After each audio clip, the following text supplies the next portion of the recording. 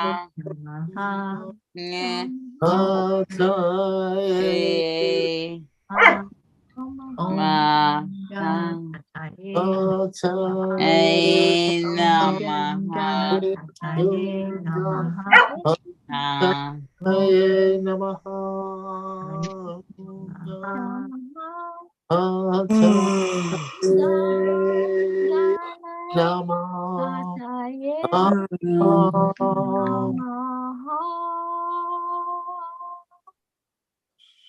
Let's go into our heart center with the breath.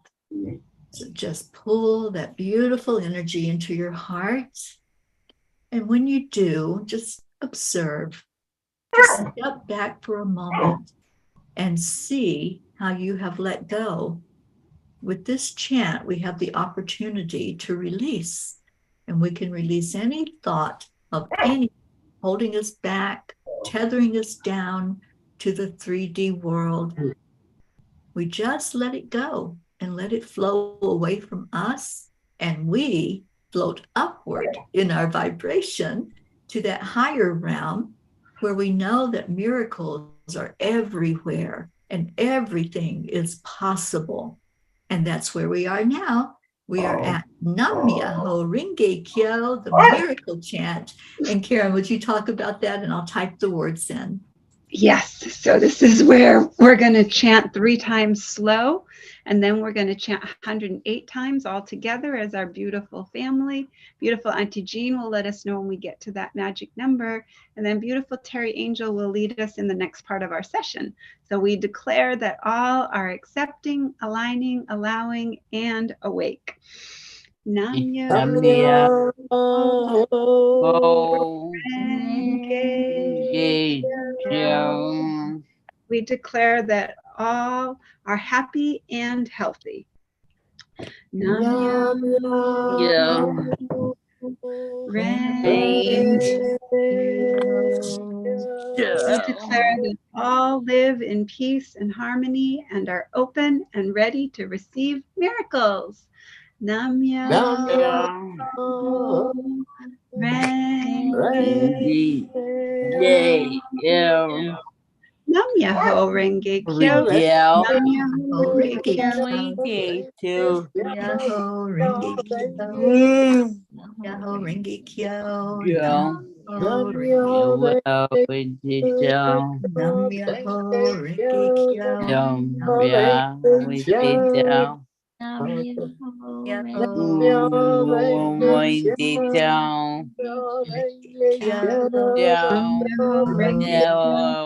Nam Myoho Renge Kyo.